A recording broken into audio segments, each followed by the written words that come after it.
Ladies and gentlemen, good afternoon, and welcome to the second panel of our EU-Africa Summit, webinar, remote summit.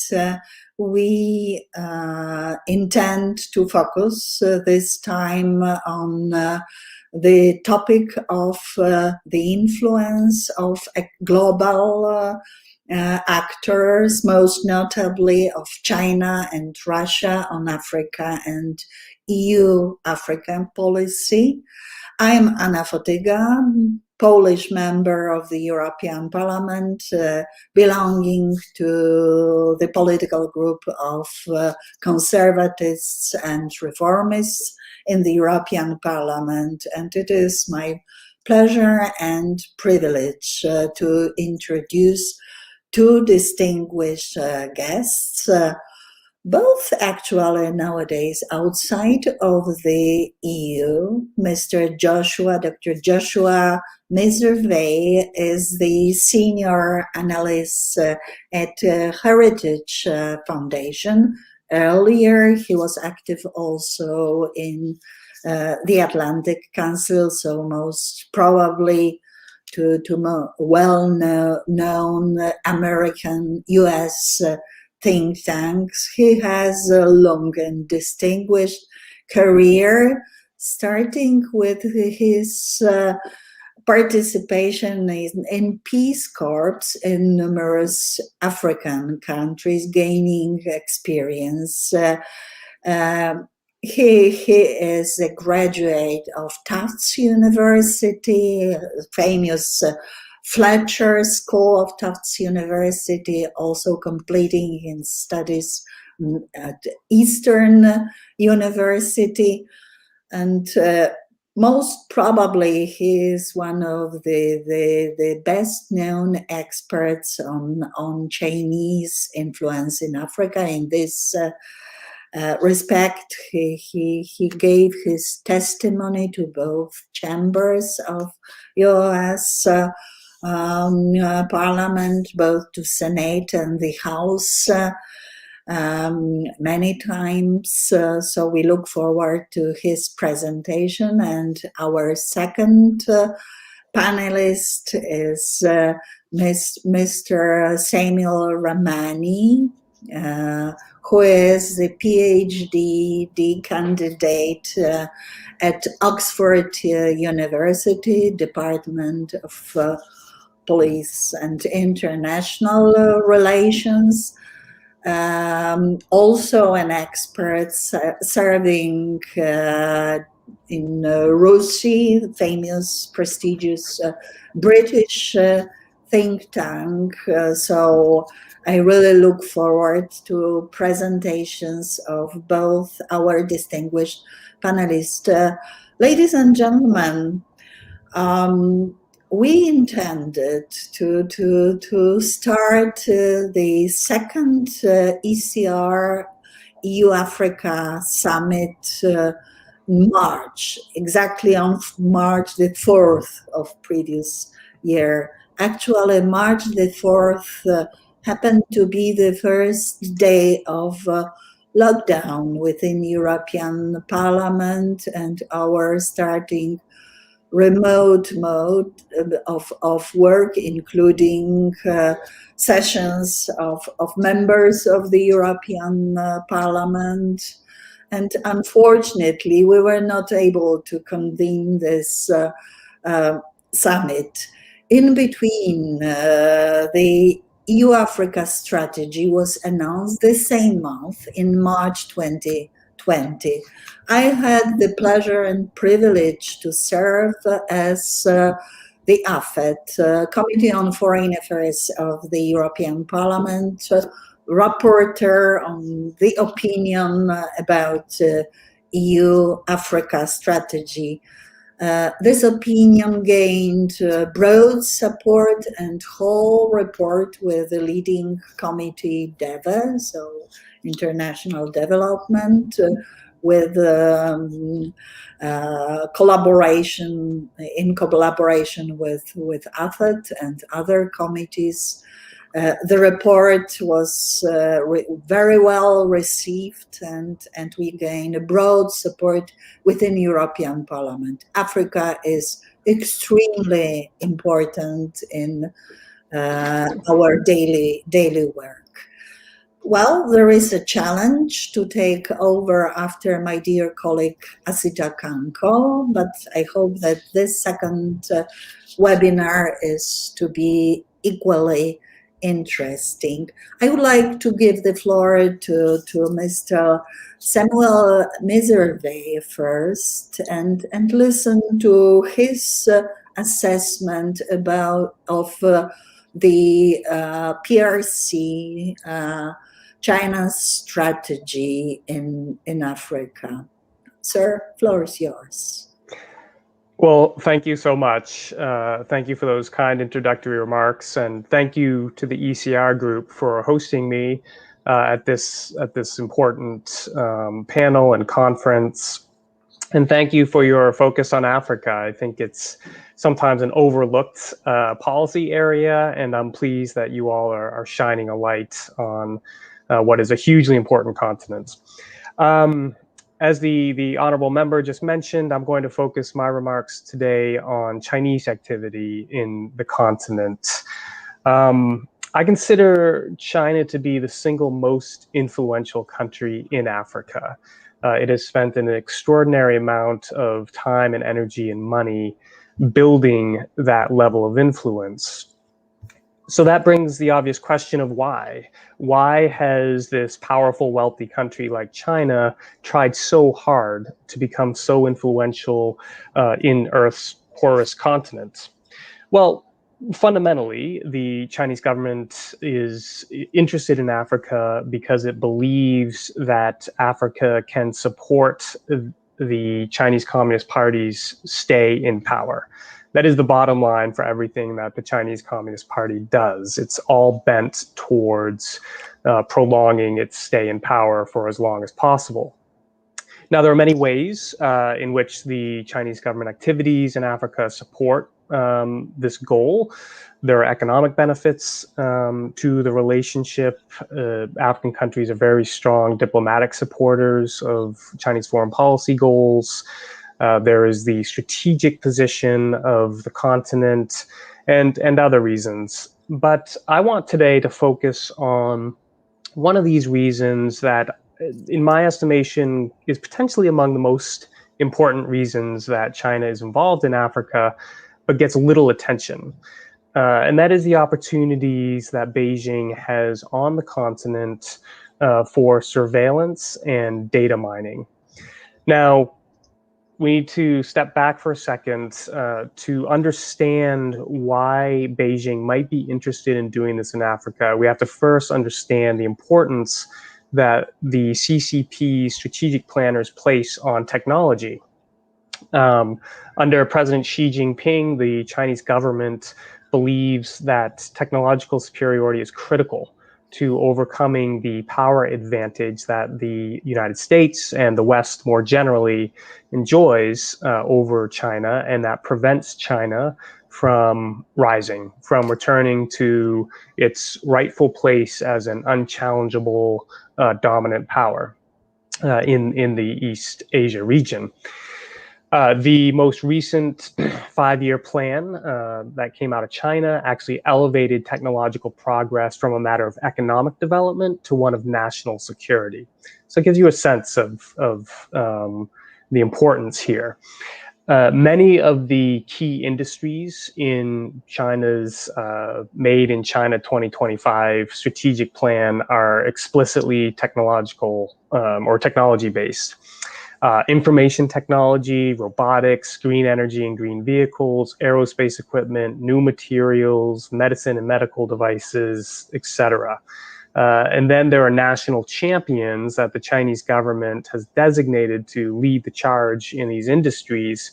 And many of them are tech companies. Many are names we would recognize: Huawei, Alibaba, Baidu, Tencent, DJI, Meservey, and others.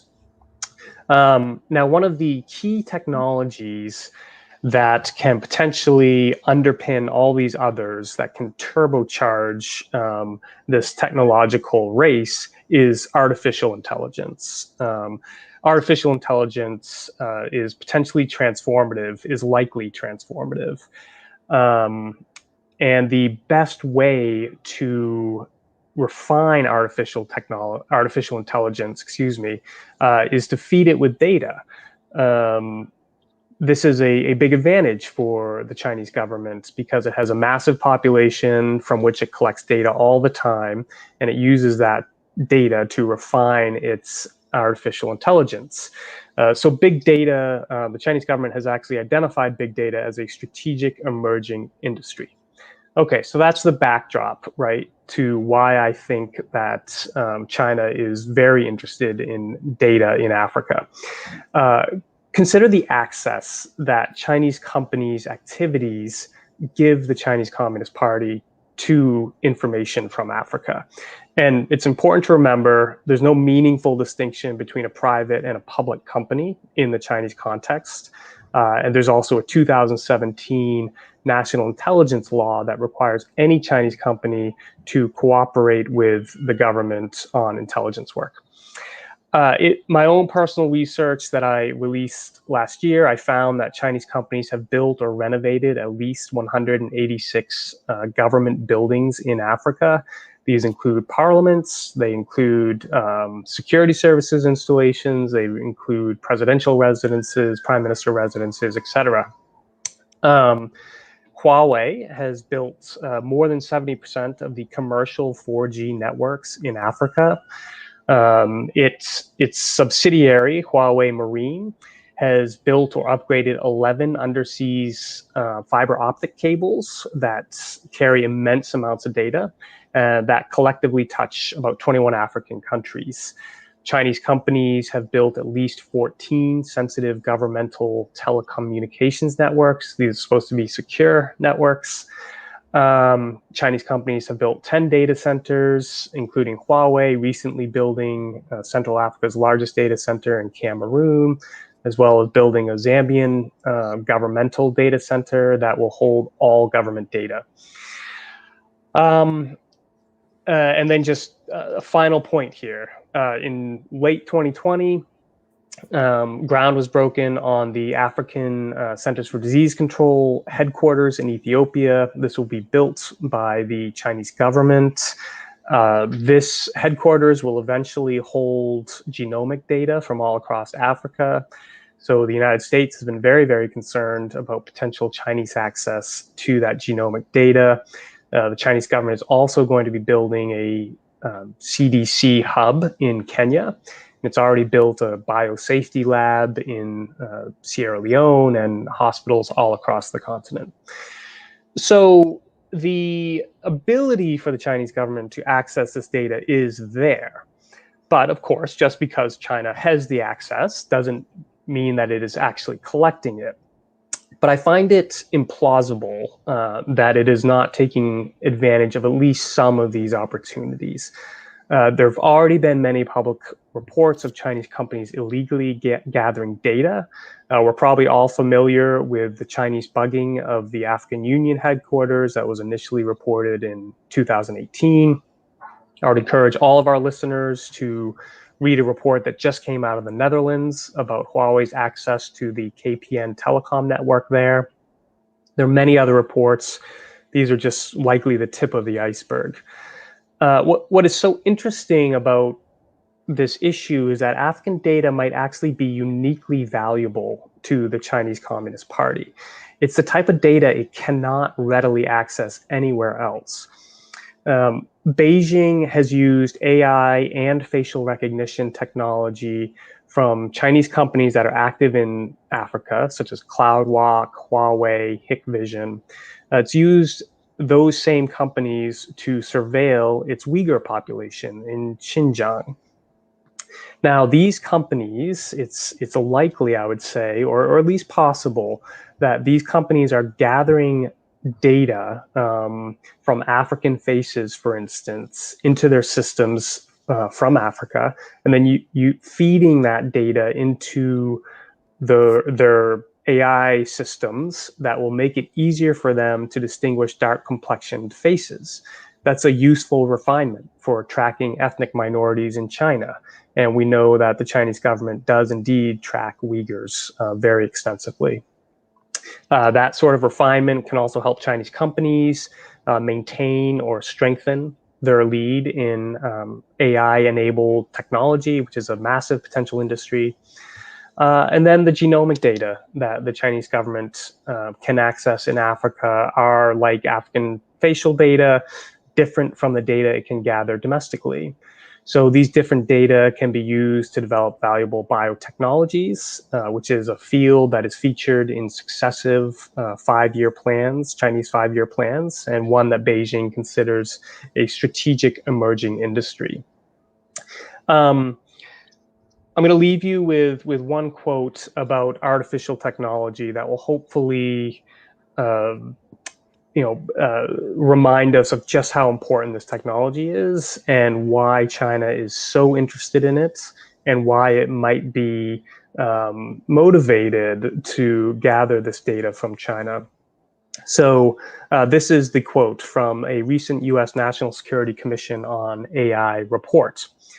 The rapidly improving ability of computer systems to solve problems and to perform tasks that would otherwise require human intelligence is world-altering. AI technologies are the most powerful tools in generations. The ability of a machine to perceive, evaluate, and act more quickly and accurately than a human represents a competitive advantage in any field. AI technologies will be a source of enormous power for the companies and countries that harness them.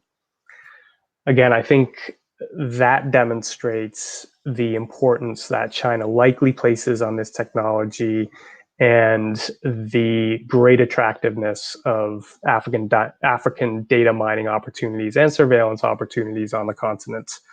I'll leave it there and turn it over to our next able speaker. Thank you, Mr. Meservey. Thank you for your extremely interesting presentation. And before we go to Q&A session of this panel, I propose that we listen to Mr. Samuel Ramani of UK, Oxford University and RUSI. Sir, floor is yours. All right. Thank you so much for the kind invitation to be here today. It's really a great honor. And I really enjoyed Mr. Meservey's presentation as well. So I'm going to be discussing Russia's expanded influence in Africa. And this is a topic that's of great personal interest to me as I'm actually working on a book on this subject, which will be published next year for Oxford University Press and Hearst, tracing the history of Russia's involvement from the Gorbachev era on to the present day. But today I'm going to focus mostly on Russia's strategies for influence on the continent, the tools and tactics that they're using, as well as what Russia's rising influence means for the European Union and for European policymakers. Sources of competition and threat, but also, if they exist, potential areas of collaboration. So Russia's influence in Africa has gained quite a lot of attention over the past 18 months, particularly since the 2019 Sochi summit, which saw 43 African heads of state congregate inside Russia in what was the largest gathering of Russian and African leaders since the end of the Cold War. Russia has also signed approximately 20 military technical agreements across the continent, including with the G5 countries in the Sahel in particular. They are the largest arms supplier to sub-Saharan Africa, but 39% of the total. And when you combine North Africa, they're substantial arms suppliers to Algeria and Egypt. Their economic presence is rising, particularly in the mining sector, as well as in the civilian nuclear energy sector through their giant Rosatom, and to a lesser extent in oil and natural gas. And Russia has also, much like China, managed to co-opt a large number of African states to vote for and support its normative agenda in the United Nations. While most African countries were ambivalent or opposed to the Russian annexation of Crimea in 2014, more recent UN resolutions about Ukraine tend to see about 60% of African countries either abstain or vote for the Russian position. So Russia's presence is really undergirded by a lot of new economic opportunities, defense sector deals, and this normative UNGA-based partnership. But while the Russian influence in Africa is widely seen as a new development, there was a Carnegie report, for example, that described them as late to the party, that they're seen as latecomers. The actual narrative of Russian influence in Africa is not one of a collapse at the end of the Soviet Union under Gorbachev, 25 years of disengagement and then a sudden resurgence when Russia was looking for hard currency after the Ukraine crisis. Instead, Russia has been gradually trying to reestablish its Cold War era presence since the late 1990s, since the era in which Yevgeny Primakov, who was foreign minister from 96 to 98 and then prime minister from 98 to 99, that was really when the current Russian strategy began. And that's when many of the ideas like normative outreaches on multipolarity, treating the African Union as an independent pole within the international system, debt forgiveness, in order to establish closer economic partnerships in the long term, some more long-term economic thinking, and also Russia's current policy of basically selling arms to countries, regardless of the human rights records or their political status, whether they're frozen conflicts, whether they're fragile states, whether there's active civil wars. Russia is involved in the security sphere.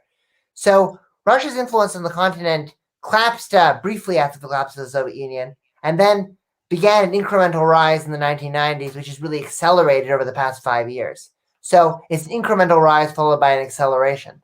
That is the narrative that I think you should take from this, rather than a collapse and a resurgence, which is often mentioned.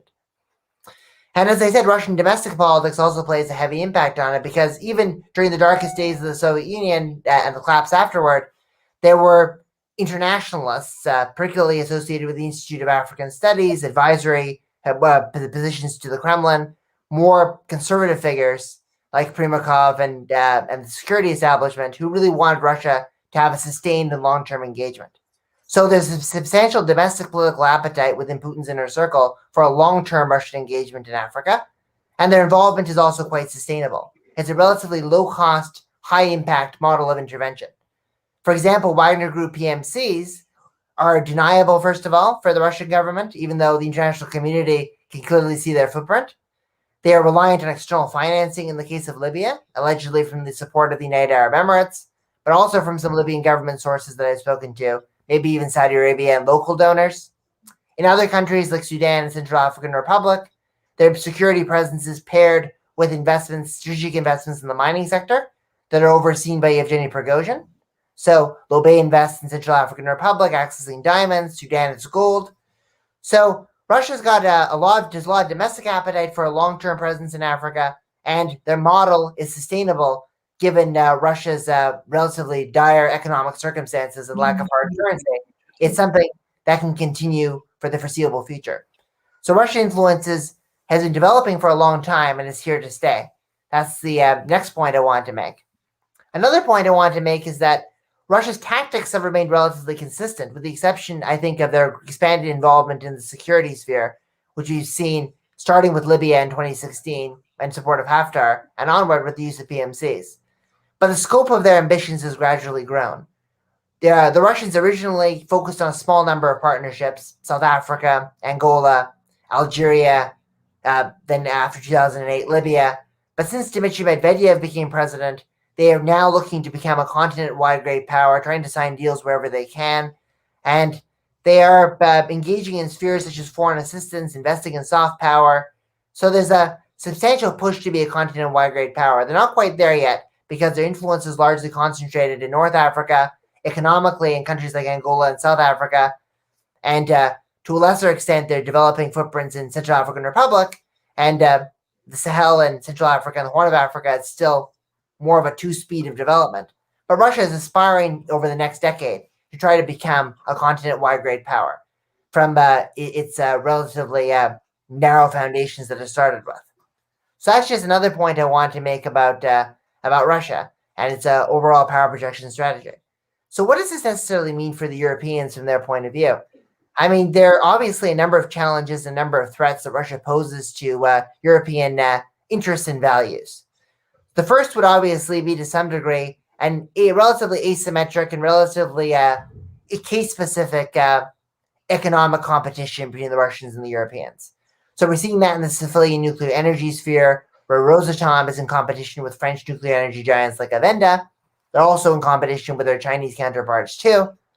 We saw that in 2008 when Gazprom announced a preliminary deal with Nigeria, and the European Union tentatively agreed to pump about 15 billion euros into helping Nigeria develop the Trans-Saharan pipeline that would supply oil and gas from Spain and Italy.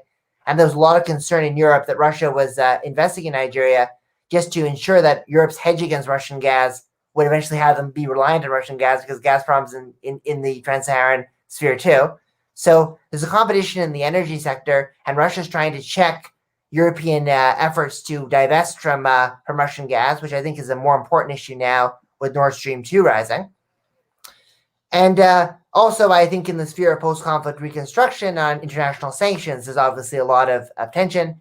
France obviously supporting a more stringent arms embargo and conflict diamond embargo on Central African Republic.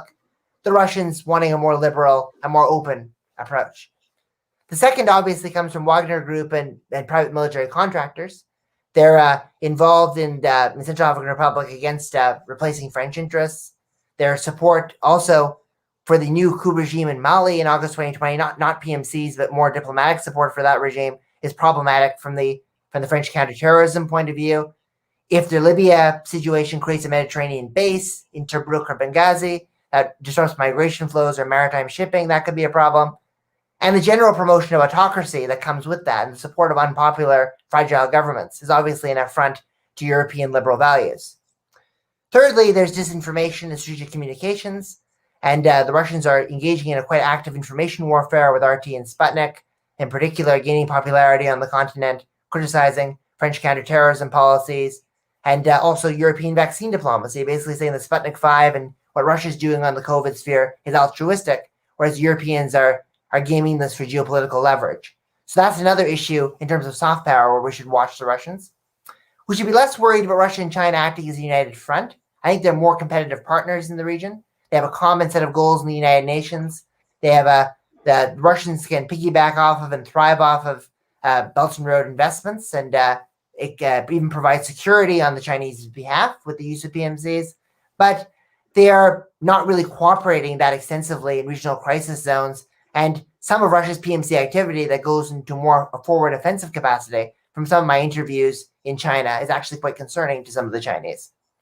So Europeans can selectively engage with Russia and China on areas of shared interest and should avoid the temptation and the trap of seeing Russia and China as a united bloc in Africa. They may be getting closer globally, but that's not expanding to Africa to the same extent.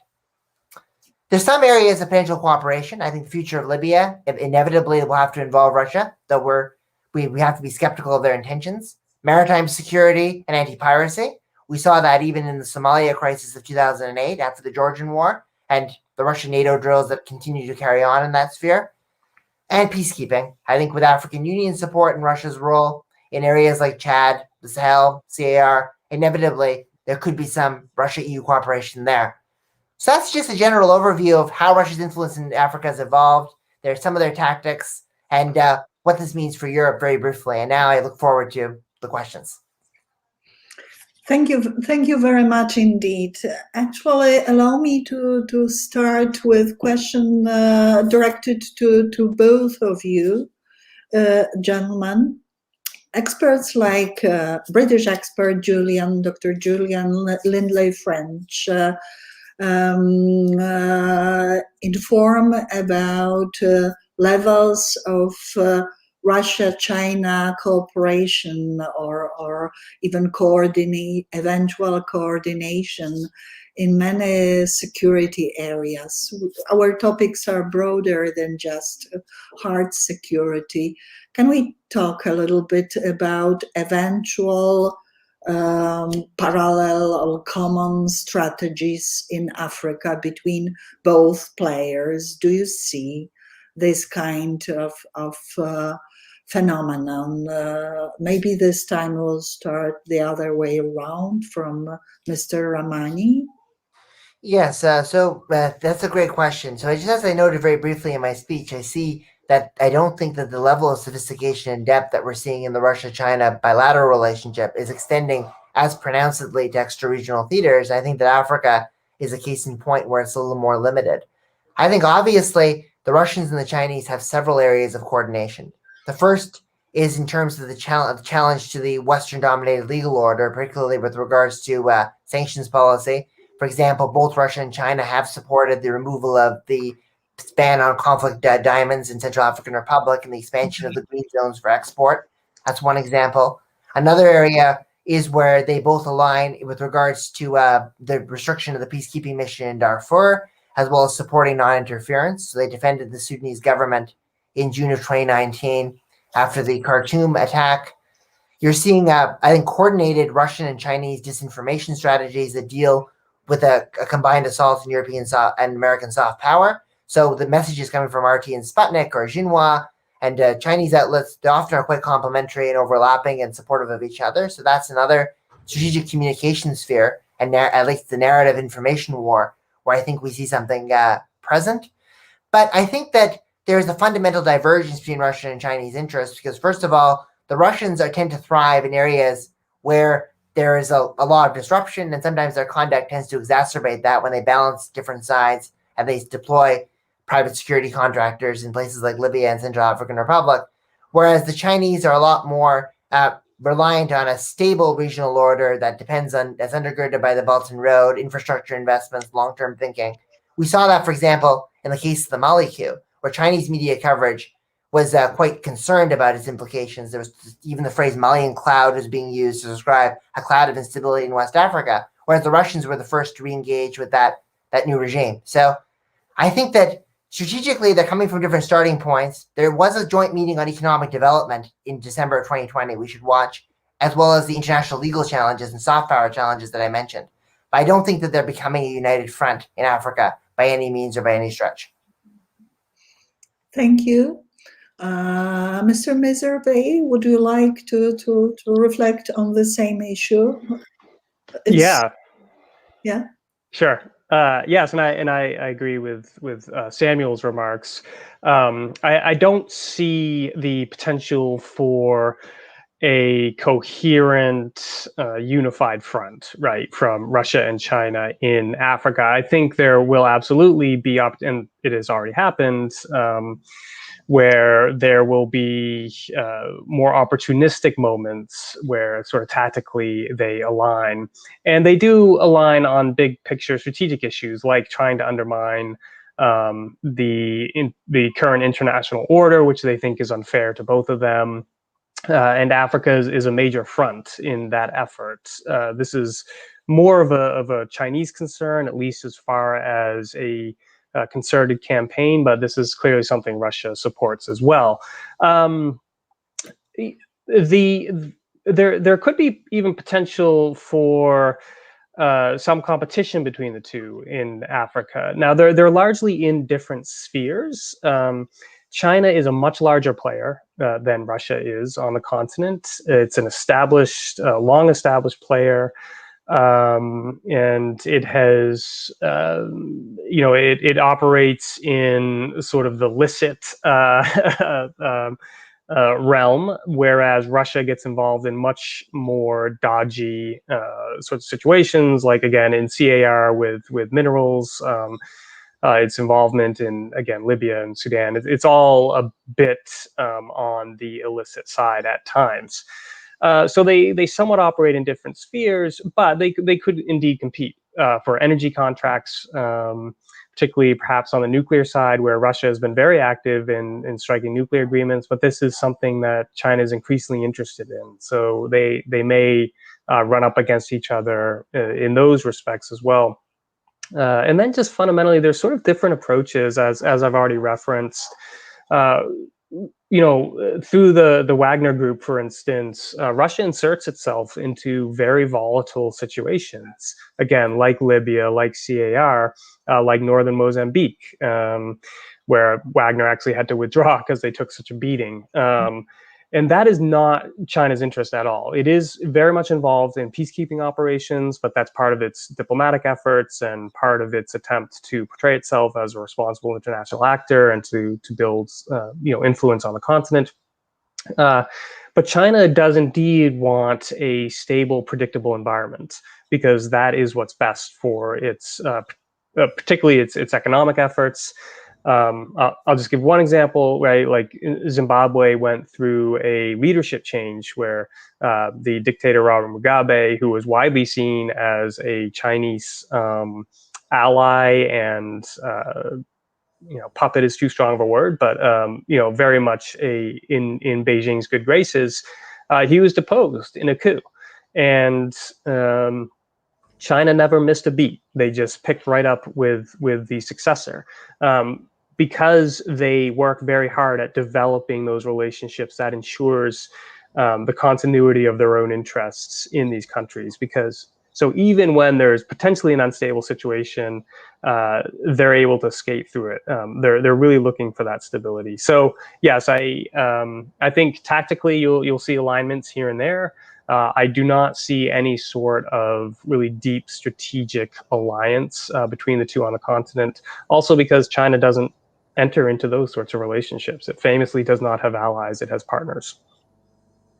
Thank you very much indeed. Now I'd like to pose individual questions to both of you gentlemen, starting with Mr. Ramani. You're focusing on CAR is extremely interesting, and you rightly mentioned the Wagner Group there. We all of us we know how much Russia is willing to push and limit French influence in CAR. During our mission, I was lucky to lead this mission to CAR in 2016, and it happened just in time to see end of very short EU bridging mission there and start of new deployments, also deployment of UN troops there.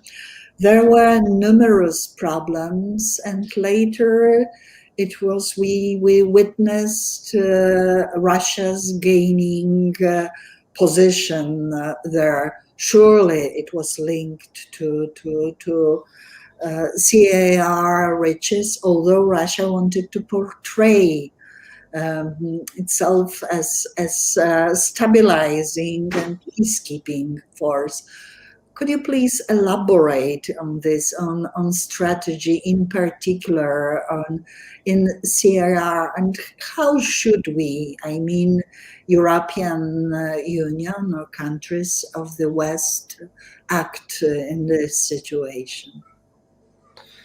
Yeah, that's a very interesting question. Of course, CAR was not necessarily an important partner for the Soviet Union. I mean, there was a period of time which Bokassa did have a flirtation with the Eastern Bloc, but that was very ephemeral.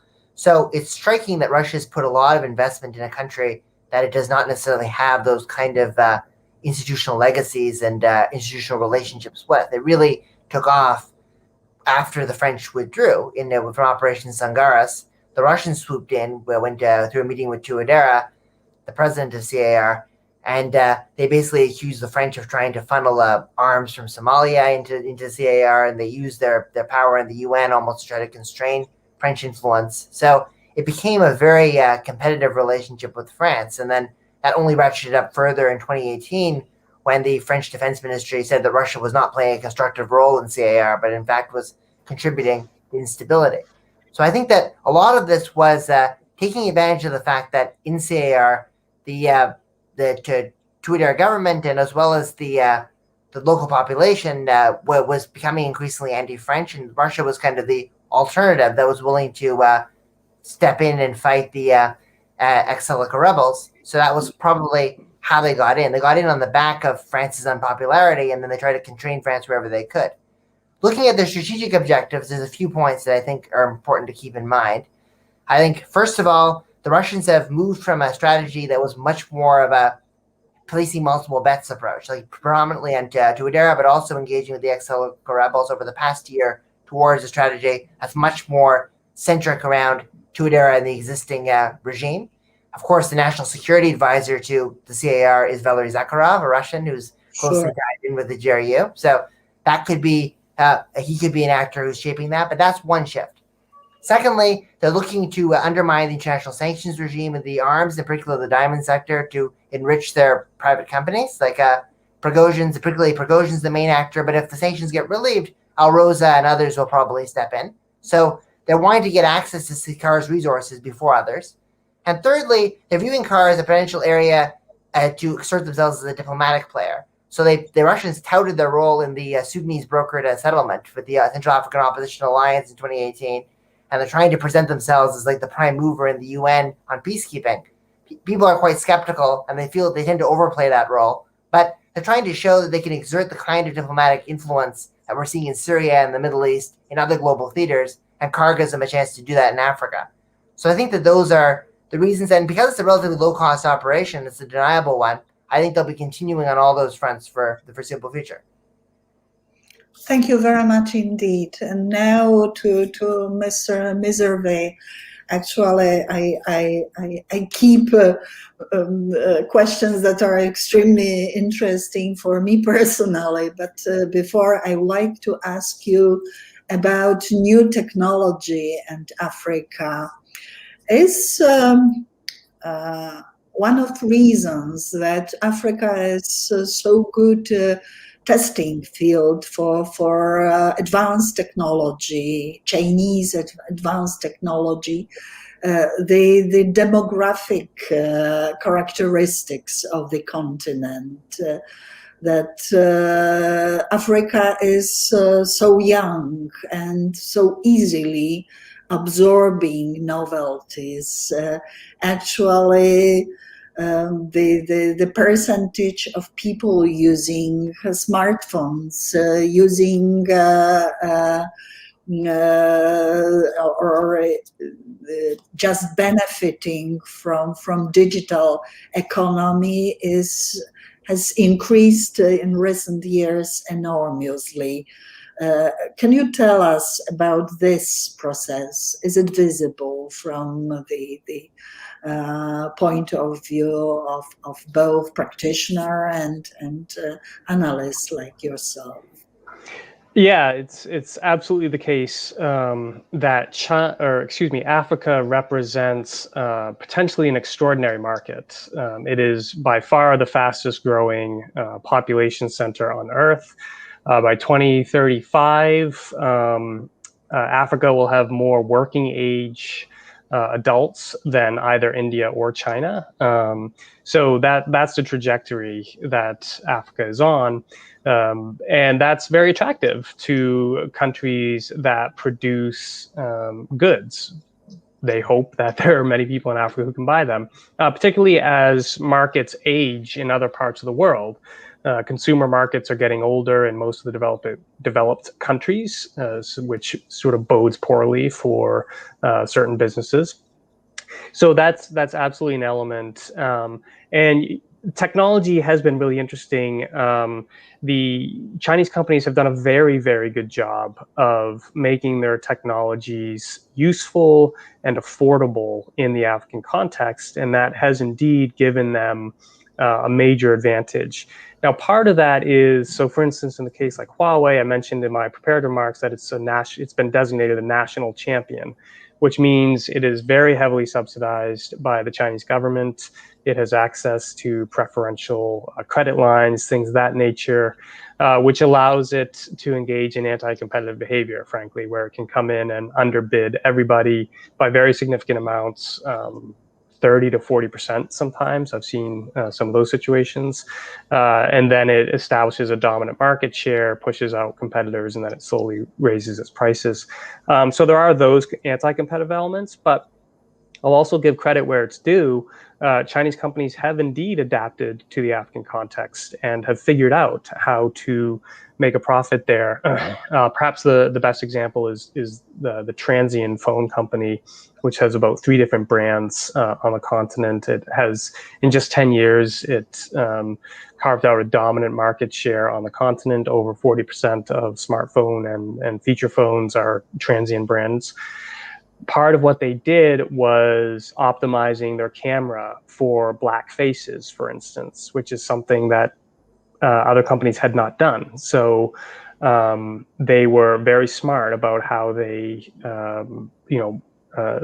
created products that were really attractive to the African consumer. And then there's other. Chinese economic engagement is really interesting because it's well, all streams of Chinese engagement are mutually supporting. So the economic supports the diplomatic, which supports the military. And frequently what we've seen is when a Chinese company gains a toehold on the continent or a specific market, that actually is almost like a vanguard movement, and other Chinese companies come behind. So in the technology context, I referenced Transsion.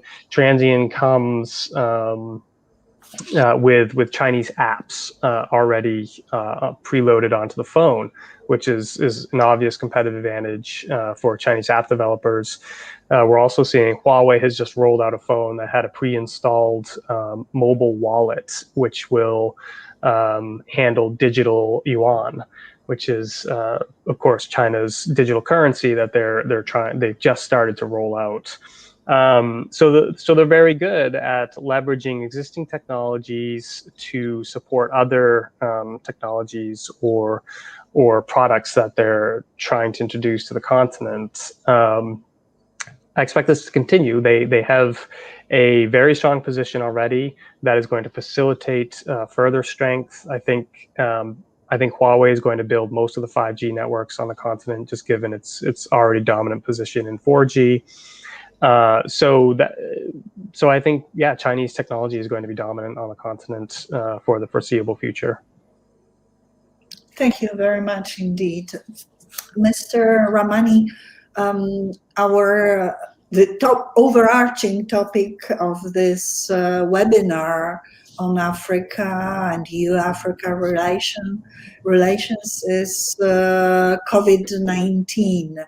Could you elaborate on the Russian COVID or vaccine diplomacy in Africa, and eventual competition with the West, including competition with the EU, is in comparison to Sputnik 5,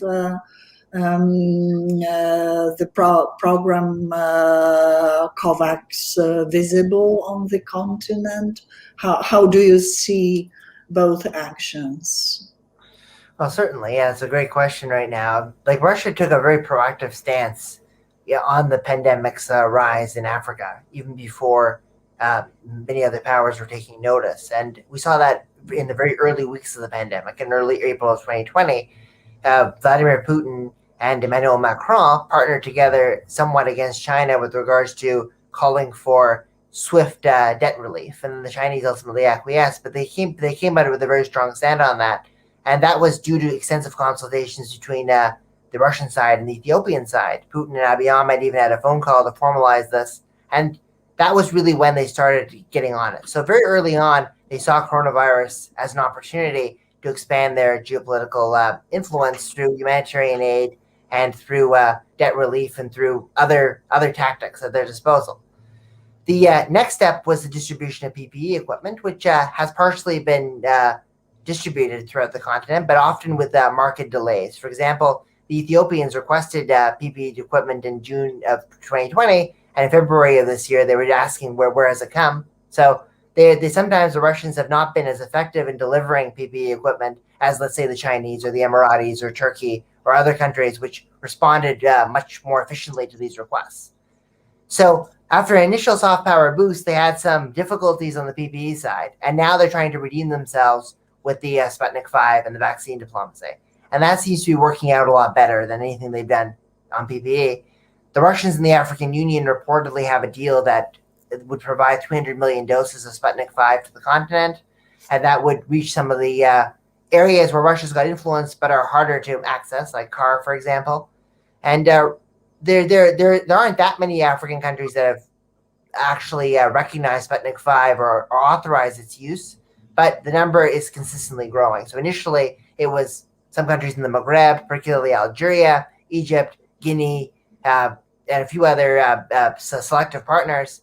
Now it's becoming more regular. And as we saw with the movement of 100,000 plus doses of Sputnik 5 towards to Libya, and then now another announcement of those doses, it's clear that Russia is using these vaccines to reset its soft power in areas where the Wagner Group's activities may have caused some harm. So I think that's what the Libyan case is.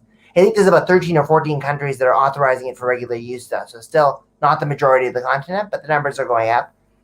Regarding competition, the Russians really chafe at the notion that they're doing this for geopolitical purposes, and that Emmanuel Macron's comment about how they're ceding influence to Russia and China, the Russians have used that in some of their disinformation campaigns against Europe. So the Russians are very cautious about viewing this in competitive terms, but it's also important to keep in mind that the vaccines are being distributed via the Russian Direct Investment Fund. And that means that investments and vaccine diplomacy can be paired together quite effectively.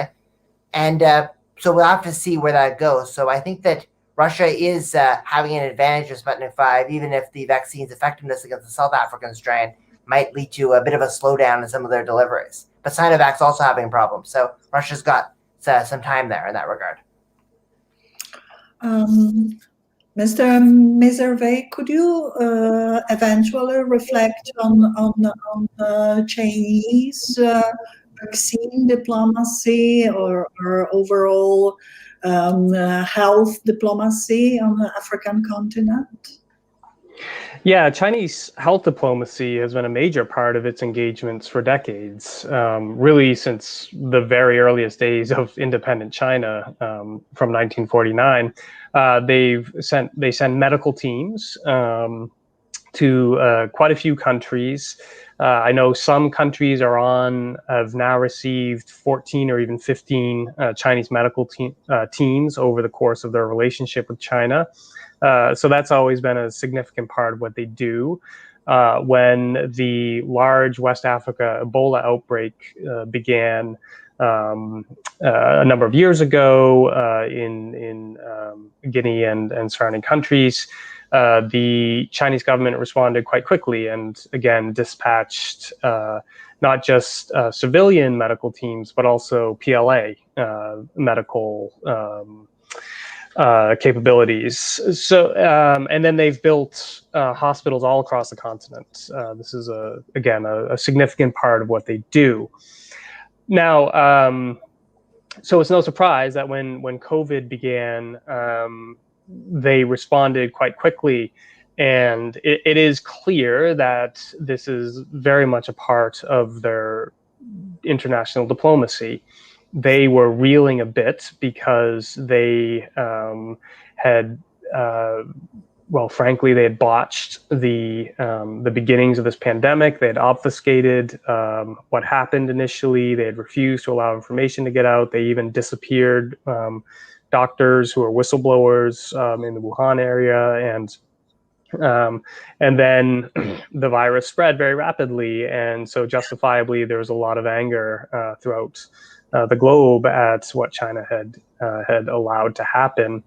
And so they saw this as, I think, a chance to recoup some of their reputation in Africa. And ironically, it's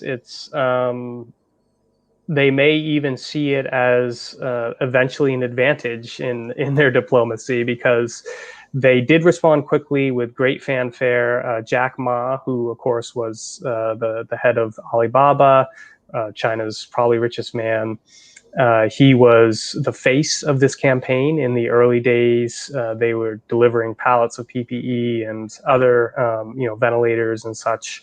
And these were always met with local news stories. The Chinese embassy would tweet about it. So it was clearly, they seized on the opportunity to improve their reputation and even build a stronger position. And currently, the situation we're in now is that China is part of this chorus of voices accusing the West of vaccine nationalism. Chinese official communication to Africa will try to make the point that, well, we're your true friends. We are here. We're giving you vaccine doses, whereas the greedy West is hoarding their vaccines. So we will see. There are some commentators who think that China is making immense gains for its soft power through its COVID diplomacy.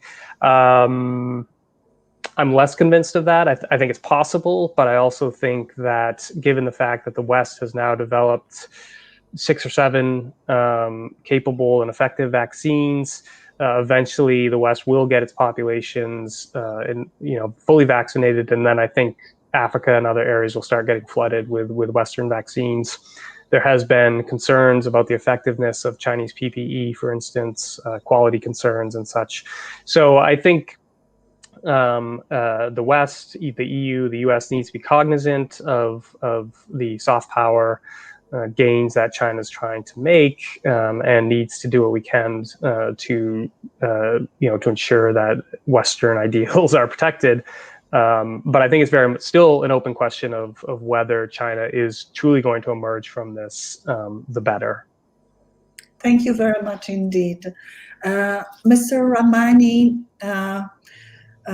many of us interested in security issues observe with concern PRC, China, pushing countries of engagement into debt traps that are very, very difficult later on to get rid of. It seems that in a country like Mozambique, indebtedness was the reason of engagement. Wagner Group as protector of both political elites, combating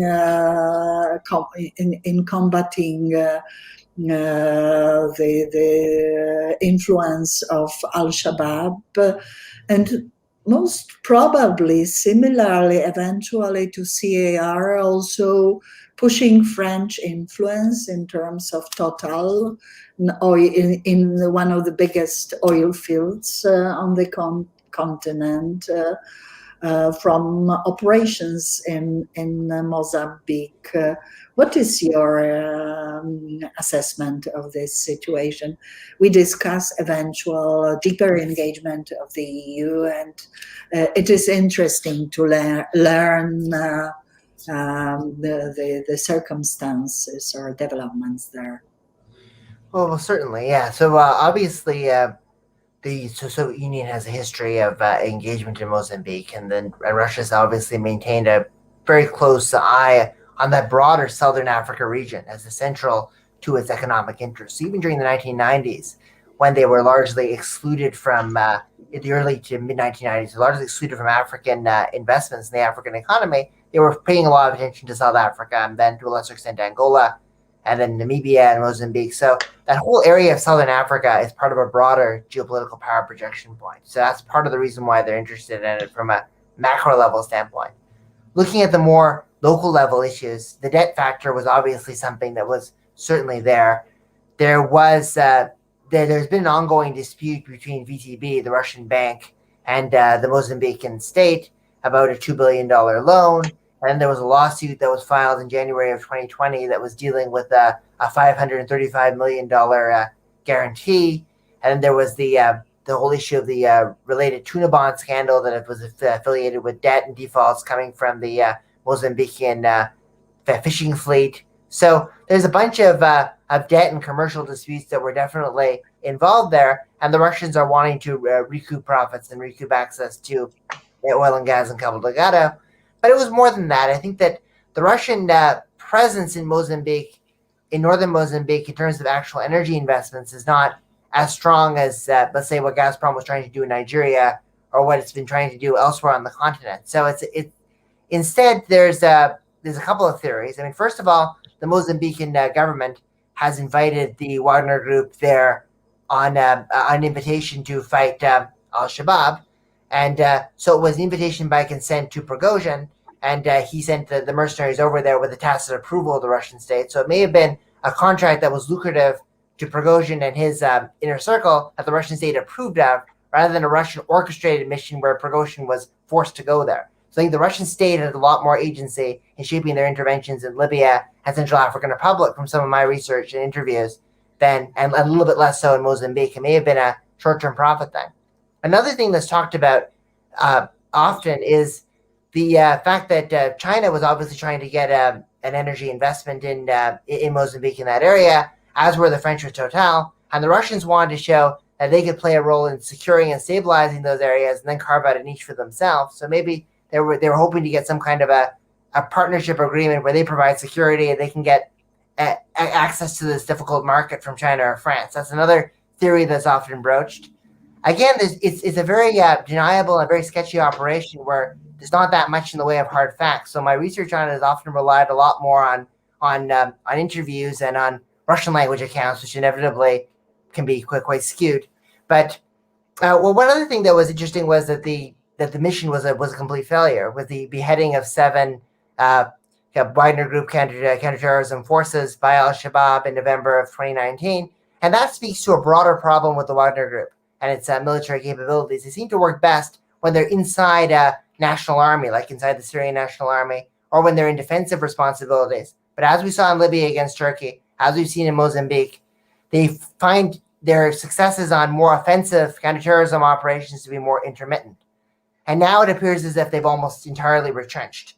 So I get mixed reports on whether they're there or not from sources on the ground, but their presence is either marginal or non-existent at this stage. So I think that the Russians have cut their losses in Mozambique and left, and are now trying to recoup their debt, not through military action on the ground, but by trying to win these court cases, which are being processed in London. Thank you very much indeed. As we have to near to concluding this meeting, yet I would like, because certainly the matter of Mozambique is extremely important to us in the European Parliament because of eventual actions taken in the framework of security and defense. I would like to ask additionally Mr. Meservey, because he is well known for his assessment of al-Shabaab operations and so far in Africa is certainly the area of, and Eastern, of course, is certainly in our area of operations. Recently, as far as I know, al-Shabaab in Mozambique was renamed by US to ISIS Mozambique, and I know that there is a level of consultations that is very good between both parties, so US and EU, on situation in Africa as well. There are numerous examples of cooperation. How do you assess development of events there? I know it's not exactly topic referring to Chinese influence, but we would like to benefit from your presence today. Sure. Well, the situation in northern Mozambique is very concerning. I think the trajectory is in the wrong direction.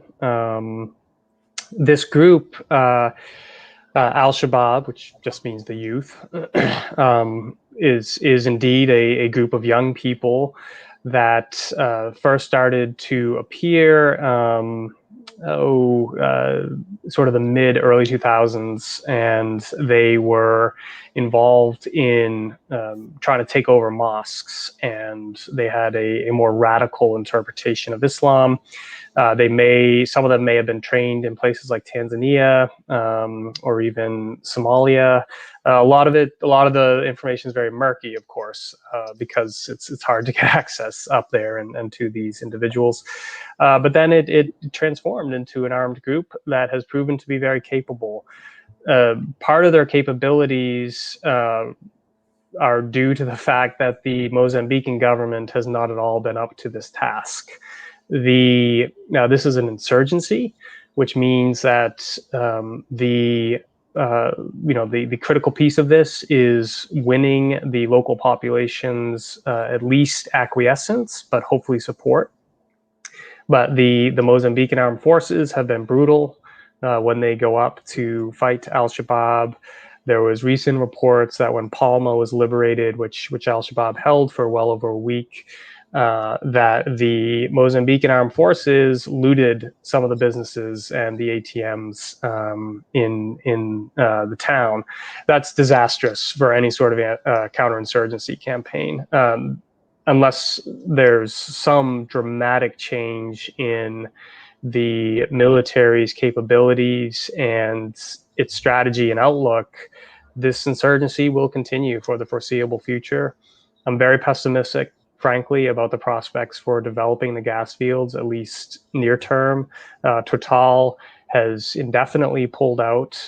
They've had to evacuate several times before. They had literally just returned when Palma was attacked, and the insurgents got right to the gates of the Total compound, and they had to evacuate. So, I'm not at all optimistic. There's some regional efforts and discussions about how to tackle this. The South Africans may have sent military, at least advisors there. There's a different PMC organization called the DIK Group, DYK, which is primarily former South African Defense Force. I think they're fairly effective, but they're small and they can only do so much. So this is shaping up to be a long-term, really, really serious problem that I don't think the Mozambican government has demonstrated it has the capacity to handle. Thank you very much indeed for your remarks on Mozambique.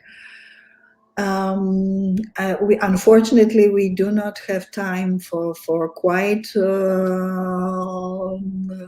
broad topic. Actually, I'm tempted to ask about one of very interesting conflicts in Africa over the Nile Dam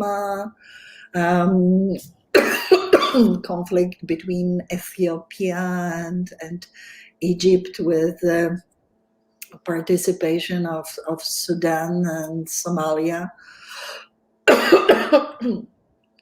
sorry. And amazingly, both global actors, Russia and China, are on opposite sides of this conflict. But I think that we leave this to one of our next webinars. I promise our listeners to continue the topic of African security and influence of global players like China and Russia. The topic is really important, and in order to properly describe the role of players like EU, we have to take this into account. Ladies and gentlemen, allow me to thank our two distinguished speakers, panelists, Mr. Joshua Meservey of United States and Mr. Samuel Ramani of UK. Gentlemen, thank you very much indeed. I'm Anna Fotyga, ECR. Thank you. Thank you. Yeah.